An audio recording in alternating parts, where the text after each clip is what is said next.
So on US EVA 30 with Butch Wilmore being EV1, he is going to be wearing the red stripes on the spacesuit, and Terry Virts being EV2, he is going to be wearing the white stripes on his suit.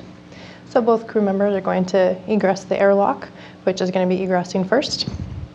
And you see Terry, who's going to be translating to the lab forward end cone, very similar translation path to the first EVA. And he's at that end cone, he's going to be putting some inhibits in place that is required for mating and demating some cables. That's for the IDA task. So he does some on the starboard side, and then he goes to the nadir side to essentially unplug this visiting vehicle power so that during the EVA we are not making any hot mates or demates. Meanwhile, Butch is going to be translating to node 2 zenith forward end cone, again a very similar translation path that he had for EVA 1. And he's going to be going to PMA 2, the pressurized mating adapter, same worksite location as EVA 1. He's going to be setting up that area, setting down a bag in which they are going to be removing the PMA 2 cover. So this cover acts as a thermal and micrometeorite protection, and we need to remove it because this is where IDA 1 is going to be installed. So both crew members help in that removal, and they pack up that cover and put it into the bag. Once that's complete, the crew is going to finish up the cable routing that was not completed on the first EVA. So Terry's going to be working on the starboard side. You see him right here. He is mating and demating some connectors. This is what those inhibits were needed so that none of these connections that he has will be hot mates or demates. So Butch is going to be on the port side, and he's essentially going to be doing the same thing. You'll be seeing him mating and demating some of those connectors here. And once the connectors have been connected up, they are going to continue the cable routing of that. As Karina mentioned, some of these are for IDA 1 and some of these are for IDA 2. Moving back over to Terry with this orange cable, you'll see this orange cable going up to the node 2 forward end cone, and that will be needed for IDA 2 connections. Moving back over to Terry, the cables that are going to be at the PMA 2 nadir location, that's for IDA 1. And then you can see him routing the ones that are going to be needed for IDA 2, again on that node 2 forward end cone. And that should complete all of the IDA cable routing that's required for these EVAs. Once that's done, Terry's going to head back to the lab forward end cone and basically plug back in that visiting vehicle power. So those inhibits he put in place, he's going to go ahead and mate those back again. And both crew members are going to help with the cleanup at the work site of PMA 2. Terry is going to go ahead and pick up that bag that was left out on EVA 1 and bring that back inside in the airlock. And Butch is going to grab the bag that has the PMA 2 cover in it and bring that back to the airlock. And so they stow both of those bags inside the airlock, and then they grab the bags that they will need for the rest of the tasks for the EVA. So Terry's task is going to be on ESP2, which is the external stowage platform. He is going to be reconfiguring a foot restraint, and he will then go ahead and ingress into that foot restraint so he can complete the lubrication of the space station remote manipulator system, the SSRMS latching end effector, the LEE. And so Samantha Cristoforetti, she's going to be the robotics operator for the EVA. So Butch and Samantha are going to be, Terry and Samantha are going to be talking throughout the EVA, making sure that the arm is in a location where Terry can get to the lubrication that's required. And so we are going to be essentially lubricating 5 different portions of the LEE, the latching end effector. This picture shows the face of the LEE, and you can see that there are 4 latches on it, labeled latch 1, 2, 3, and 4. And the next picture shows these latches in the extended position. So while the latches are extended, we will be able to lubricate the latch ball screws, equalization brackets, and latch deployment rollers. This next picture shows the latches in the retracted position where we can lubricate the linear track bearings. Another thing that we're going to be lubricating is the rigidized central ball screw. So in this video, you can see that this ball screw is right in the middle of the LEE, and they are going to be putting grease on a tool and getting the feel for what that ball screw feels like through the gloved hand in using this tool. And so you can see it, and the reason we're doing that first is because we really want to get Terry to have that feel of how it feels to lubricate, because the next task is going to be lubricating a similar ball screw for the latches. And so in this video you can see they're going to insert this tool into the cavity of the latch, and it is all going to be a blind operation. He's not going to actually physically see the ball screw that he is lubricating, and that's why we want him to make sure he is comfortable so that he knows he is lubricating the portion that we would like. So this is showing what it will look like on the inside of that latch and spreading grease all along that ball screw.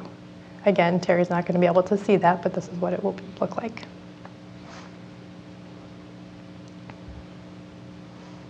Once that lubrication is complete, we're going to go ahead and retract the latches so we can lubricate the linear track bearings.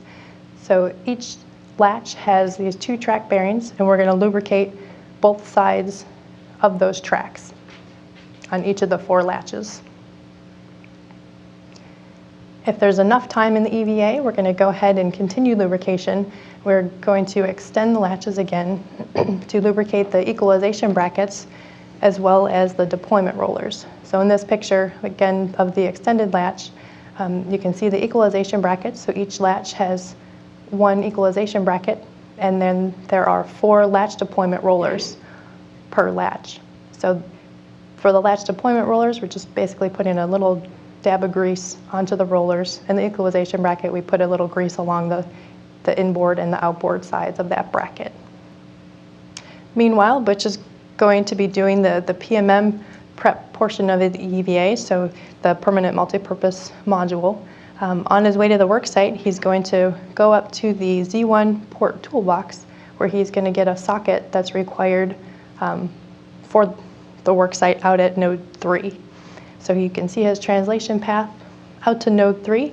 First, he's going to go to the forward side of node 3, and he's going to be removing a non-propulsive valve, an NPV, that when we are relocating the PMM, it's a very tight clearance of that relocation. So we'd like to remove this valve during this EVA, and then in its place install a vent cover plate.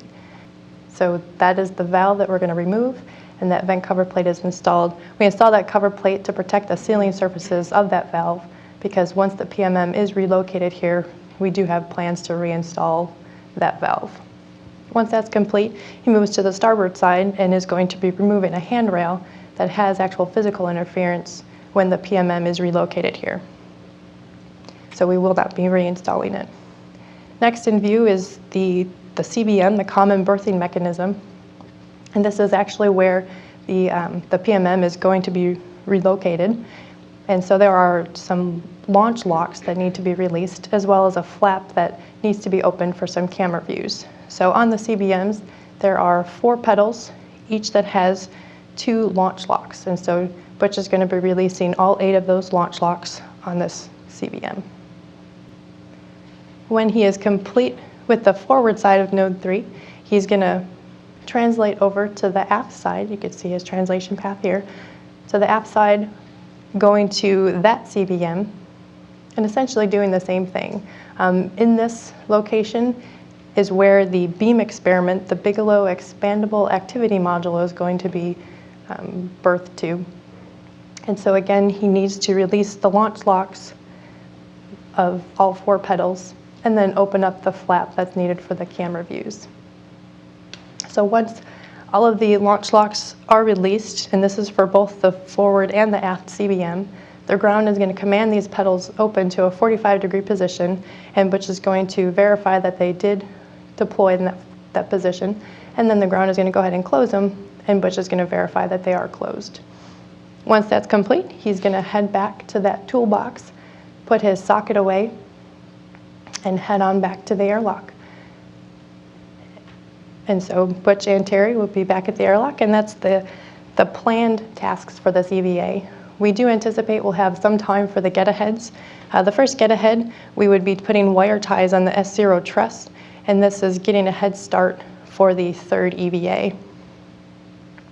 Another task we can do is to be removing a light that's on a camera port that's the P1 lower outboard work site. So the light is dim there, so we'll bring the light inside and get that fixed. Another task would be reconfiguring the CETA cart. The CETA cart's the crew and equipment translation aid. So we basically want to put these in a lower profile for the MT, the mobile transporter, so it won't have any clearance issues with it. So we tie some brake handles back. We go ahead and we remove a coupler.